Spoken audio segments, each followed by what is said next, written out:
Sketch in the pumpkin. Background color yellow, burnt sienna, burnt umber, and white. Paint in with a 1-inch flat.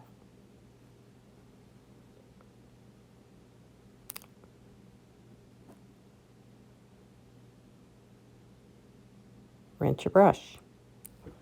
Paint in the pumpkin with orange and sienna with a 1-inch flat. Paint in the lighter areas of the pumpkin with orange and yellow.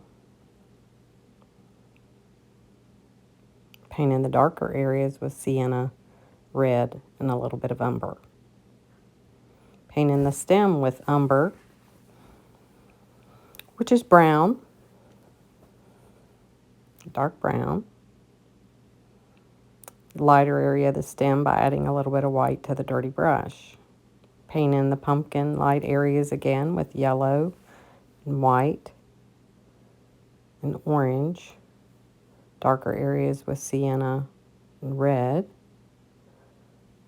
Go over the stem again with brown in the dark area, adding white to the light.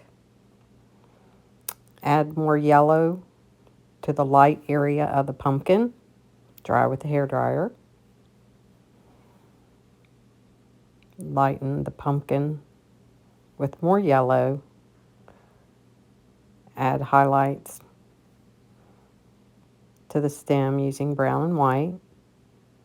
Curly cues are brown and green and using a script liner. Sign, and you're done. Thank you.